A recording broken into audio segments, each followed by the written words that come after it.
The film kicks off with a thrilling flashback telling the story of Hercules' birth. We learn that Hercules' father is the mighty king Zeus, and his mother is Alcmene. The twist is that Alcmene was a poor woman and King Zeus had Hercules with her out of wedlock. Naturally, Queen Hera, Zeus's wife, when she found out about this relationship and that they even had a child, she felt horribly humiliated and her pride was shattered. She held on to the memory of her husband's betrayal for many long years. We also learn that when Alcmene gave birth, she named her son Hercules, a name which means glory to Hera.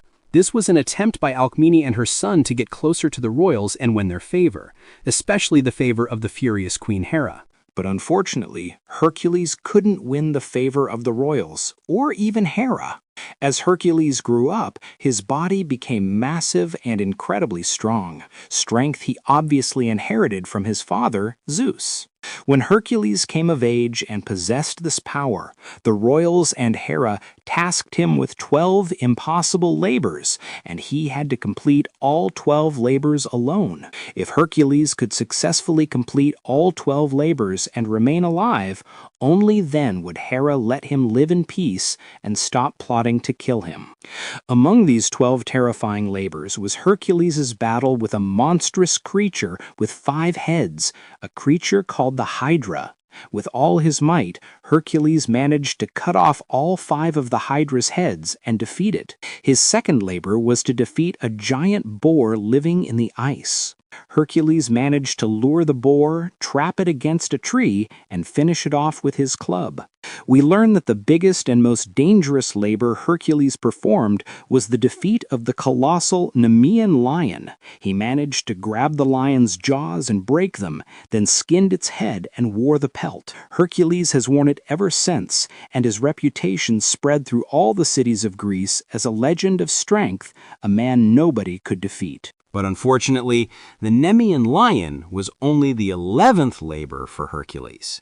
He still had the 12th and final labor left. This final labor was to defeat 3 massive, ferocious wolves. But Hercules never got the chance to complete that final task because he was exiled from the city of Athens right before he could. His life completely changed 3 years ago. We jump to the present day. On the coast of Macedonia, in northern Greece, we see Aeolus, Hercules' nephew, with his mother, Alcmene. It turns out Aeolus has been kidnapped by pirates after they managed to reach the Macedonian coast and occupy it. Aeolus is the narrator who tells the people all the legends and tales of his uncle Hercules. Suddenly, Hercules appears with his companions. They manage to fight off the pirates and eliminate them, freeing Hercules' nephew, Aeolus, and the others. We learn that Hercules and his friends now work as mercenaries. All their jobs are for kings and wealthy men who hire them to fight their battles in exchange for gold coins. Afterward, they go to a tavern to eat, drink, and celebrate their victory over the pirates and the rescue of Aeolus. Inside the tavern, Princess Erygenia arrives, the daughter of King Cotys. This King Cotys is the ruler of the kingdom of Thrace.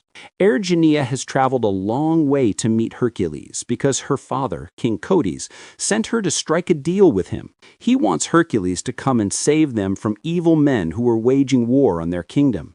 Erygenia tells him that her father, King Cotys, is extremely wealthy and will pay them all the gold they desire. Hercules agrees and takes his companions with him. They take their equipped war chariots and their special, expertly crafted weapons and travel with Erygenia to her kingdom. When they arrive at the kingdom of Thrace, they are greeted by General Cyticles.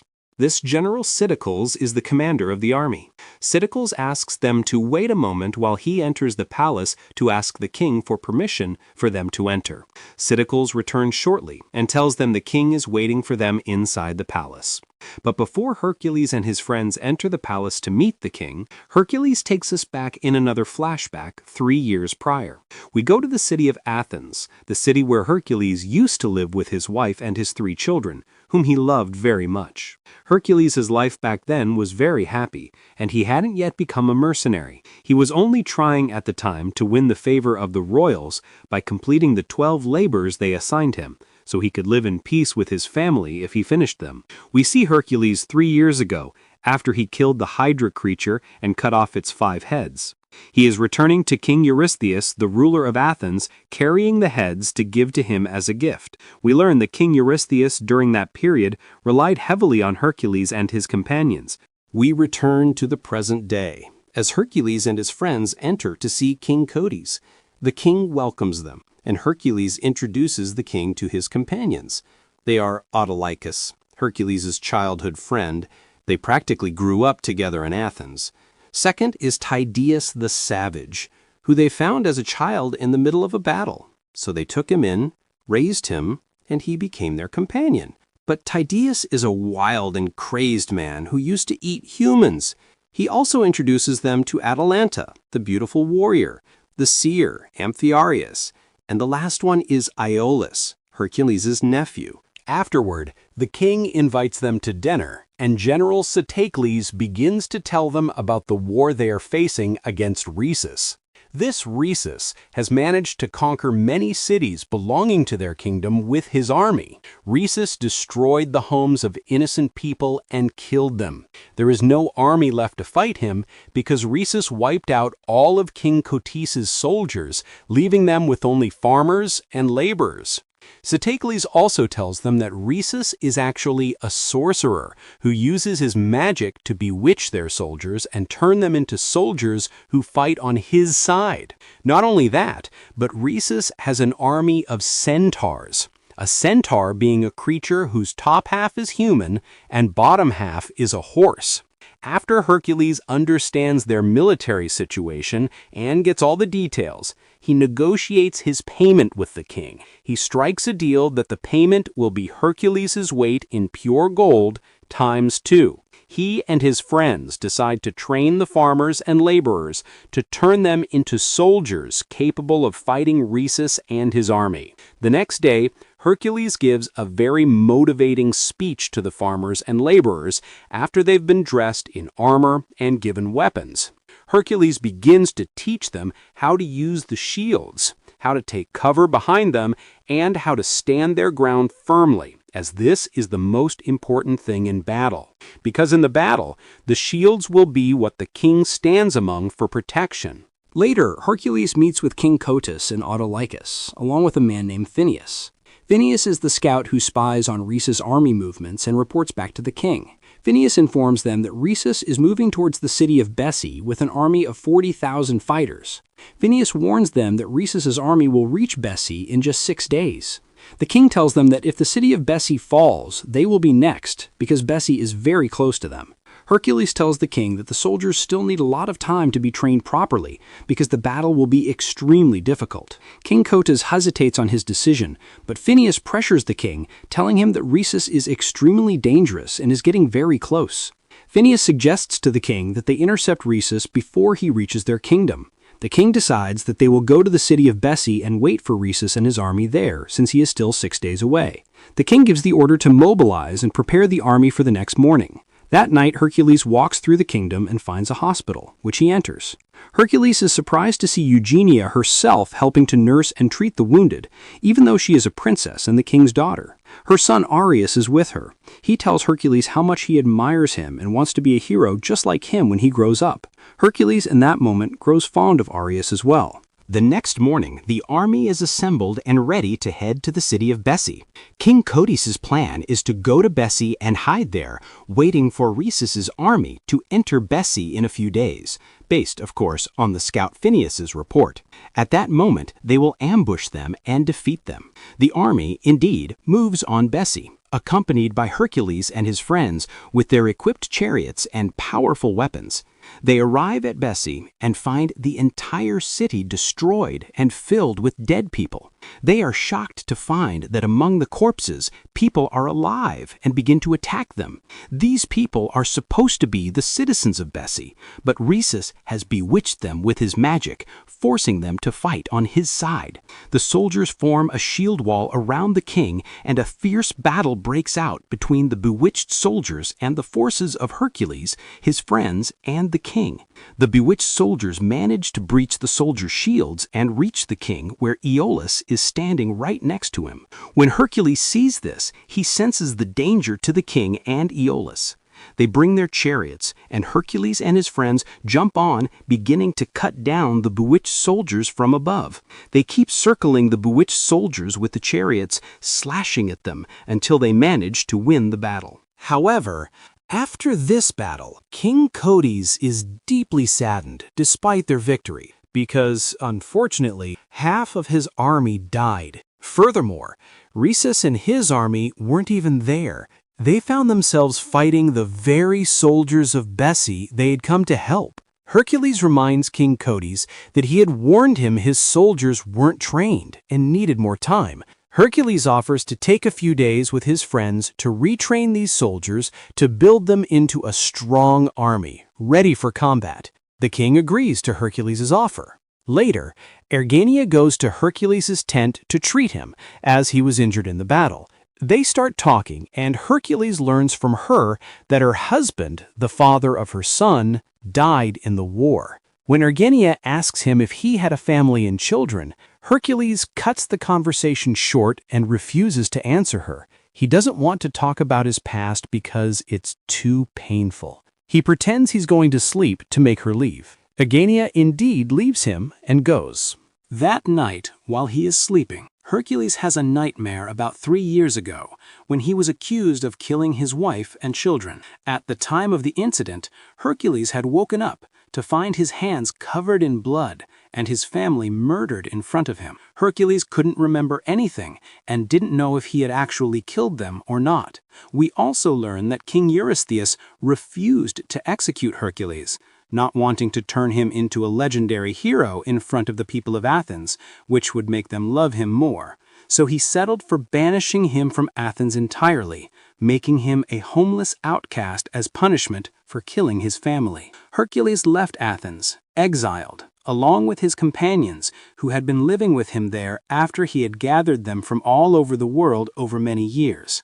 This is the reason Hercules no longer has a homeland or even a home and became a mercenary, fighting for whoever pays. Hercules wakes up from this nightmare. We return to the present. The next day, Erygania sits with Hercules' companions and asks them about the truth of Hercules killing his family, as it's a story everyone talks about. Autolycus tells her that, on the surface, Hercules did kill his family, as all the evidence pointed to it, but still, no one knows the full truth, and he never confessed. Atalanta finishes Autolycus' answer, telling Erygania that sometimes powerful warriors like Hercules are struck by a curse.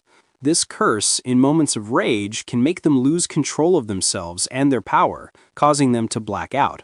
They can do many terrible things without realizing it. Because of this, ever since that incident, Hercules tasked Atalanta with being his personal guard, not for her to defend him, but to keep her eyes on him at all times, especially in moments of rage.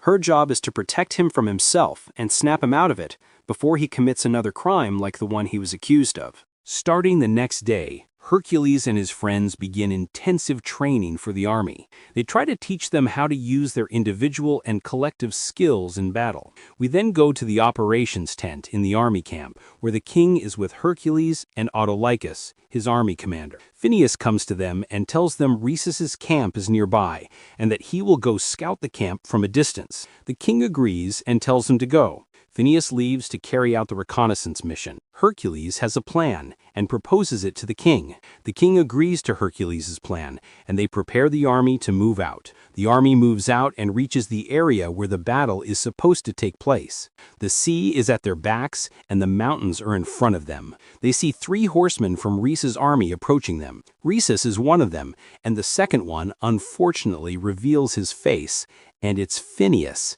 We learn that Phineus is a traitor to the king, working for their enemy Rhesus. He was the one who gave the king the wrong timing for the last battle, which led to their ambush and the loss of many soldiers. Rhesus offers King Cotys the chance to withdraw and surrender, especially since his army is 3 times the size of theirs, not to mention his army of powerful centaurs. But King Cotys and Hercules refuse his offer and vow that they will destroy him and his army. Rhesus and Phineus ride back to their army. Rhesus is the order, and his army moves to destroy Cotys' army. At the same time, Hercules also gives orders to his soldiers to form their shield wall around the king to defend him and themselves. Rhesus's cavalry charges Cody's army, but their path is cut off by Hercules' friends in their chariots, bursting out from the middle of the forest. They begin to pick off Rhesus's horsemen, taking them down one by one. After a massive battle, the king's army is victorious over Rhesus's army. They take Rhesus and his commanders captive, back to the kingdom. The king arrives at the kingdom with his victorious army, dragging the prisoners in chains beside them. The people welcome their king as a war hero, cheering his name. They throw the prisoners into the dungeon. As they are being taken to the dungeon, Rhesus tells Hercules that he was fighting on the wrong side, that Cotys is the evil king, and that Rhesus was fighting him because they, Rhesus's side, were the ones in the right. But Cytocles comes and drags Rhesus to the dungeon to stop him from talking to Hercules. However, Hercules begins to doubt the situation. He feels that Rhesus's words might be true, and that this whole time he has been fighting on the side of evil. Hercules tells his friends what Rhesus said. That night, King Cotys holds a celebration attended by the army commanders, Hercules, and his friends. The king has Rhesus chained up in the middle of the feast to humiliate him while they eat and drink in front of him. Rhesus is thirsty, so Erymanthian gets up to give him water to drink. But the king stops her, makes her sit down again, and tells her that Rhesus is a despicable person who doesn't even deserve a sip of water. Hercules is watching all of this very carefully. Autolycus tells him it's none of his business who is in the right, whether it's King Cotys or Rhesus. They completed the mission they were hired for, won the war, and they will collect the gold they were promised. When Erymanthian gets up to leave the feast, Hercules notices the look in her eyes as she looks at Rhesus. She feels sorry for him. He follows her immediately and confronts her with the truth. She reveals to him that her husband was the true king of this kingdom, and that Cotys threatened her, saying he would kill her son Areus, who is actually his own grandson. So she kept this secret the whole time to protect her son until he comes of age and can rule the kingdom himself, because her son Areus is the rightful heir to the throne. His father was the king, and his grandfather is the current king. Hercules also learns from her that Cotys was the one attacking the surrounding cities and fighting Rhesus. When Cotys seized Caur, Rhesus was leading a rebellion against him. A civil war broke out across the kingdom between supporters of the murdered king and supporters of Cotys, who then installed himself as king by force. That's why Cotys lied to Hercules and used him and his friends to crush this rebellion. Cotys had made them believe that Rhesus was the invader and that his daughter's husband died in battle against him, hiding the fact that Cotys himself was the one who poisoned him. Erymanthian begs Hercules to help her. She gives him Areus to hide and protect from Cotys's evil, but Hercules refuses, furious with her and her father. At that moment, Cytocles passes by and overhears their conversation. He tells Hercules that King Cotys wants to see him. Hercules goes to the king and confronts him with the truth he learned from Erymanthian. The king doesn't deny any of his daughter's words. He tells Hercules he will get the payment they agreed upon, and that's it. It's none of his business whether he fought for the side of right or wrong. He also tells him that he had dreamed of ruling this kingdom when he was a general in the army, and now he has finally achieved his dream. The king then thanks him for helping him achieve his dream and offers him the position of army commander. But Hercules refuses the offer.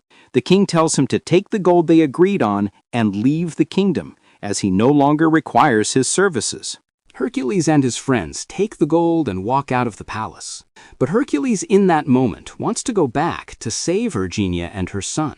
He also wants to right the wrong he committed and force King Cotys to give up the throne, as it doesn't belong to him. But Autolycus refuses to go back with Hercules. He wants to enjoy the gold and live his life, so Hercules gives him his share of the gold. Hercules' other companions also give Autolycus their shares of the gold, as they decide to leave the gold and stay with Hercules to help him. Autolycus takes all the gold, gets in the chariot, and leaves.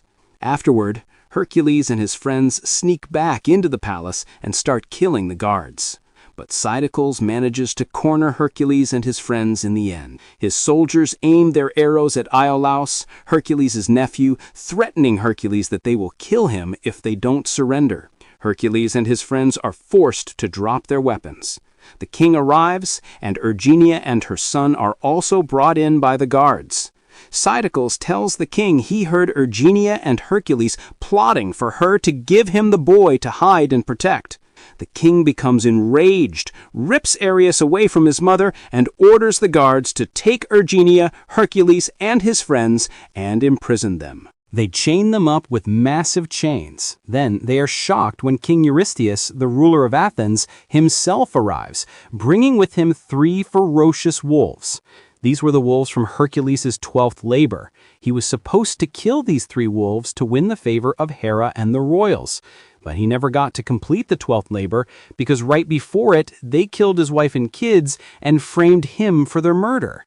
And here, the horrifying truth is revealed. We learn that Eurystheus is allied with Codius, and they plan to rule all of Greece. They had been conspiring to kill Hercules from the very beginning. We also learn that Eurystheus was the one who murdered Hercules' family using these 3 wolves after drugging Hercules with a drink. He then accused Hercules of killing his own family and convinced him it was true while he was disoriented. Eurystheus was jealous of Hercules because he had become a legend among the people of Greece, and of course he didn't want him to complete the 12th and final labor. Eurystheus wanted Hera and the royals to remain furious with Hercules. Codius orders them to bring his daughter Erygenia forward for execution, along with Hercules and his friends. Codius plans to raise Ares himself until he's ready to take the throne after him. He orders Erygenia to be executed first, as he now considers her a traitor. Hercules smashes the statue in front of him to gather his strength. Hercules manages to summon his power, pulls the iron chains, and breaks the wall. He leaps with the chains onto the executioner, preparing to kill Erygenia, killing him before he can cut off her head. He saves her at the very last second. But then Eurystheus unleashes the 3 wolves on Hercules to finish him off, while Eurystheus and Codius flee, taking Ares with them. The wolves attack Hercules, but he manages to defeat all of them. Afterward, Hercules frees his friends and Erygenia, and they begin to chase Codius and Eurystheus. They encounter guards on the way, but manage to defeat them. Hercules finds Eurystheus in front of him and goes to kill him. Eurystheus offers him part of his fortune if he lets him live, but Hercules refuses and kills him. Suddenly, Cytocles comes up behind Hercules and yanks a rope around his neck, pulling him to the ground. Before Cytocles can kill him, Iolaus appears, saves his uncle, and kills Cytocles. Hercules, Erygenia, and his friends exit the palace, only to be shocked by Codius and his army waiting for them outside. Codius threatens to kill Ares if they don't surrender. But just then, Autolycus appears at the perfect moment and kills the soldier holding a dagger to Ares' throat. Immediately, Hercules and his friends attack Codius' army. Ares runs from the soldiers. Tydeus sprints towards Ares and uses his own body as a shield to protect him from the arrows. He succeeds in delivering him safely to his mother, but the soldier's arrows are embedded in his back and he dies. Hercules is devastated by his death. He then pushes the massive flaming braziers onto the soldiers. They are filled with burning oil, which incinerates a large number of soldiers. Hercules is enraged by Tydeus' death. He shoves the colossal statue of Hera, toppling it towards Codius and his soldiers. The statue shatters, and its stones rain down on the soldiers, killing a huge number of them. Hera's head itself lands on Codius, crushing and killing him. In this way, Queen Hera actually helped Hercules, because by killing the 3 wolves, he had, in her eyes, completed the 12 labors and was finally free. With Codius dead, the rest of his army surrenders to Hercules and begins to chant Hercules' name. He decides to marry Erygenia and stay with her and her son, making them his new family. And the film ends.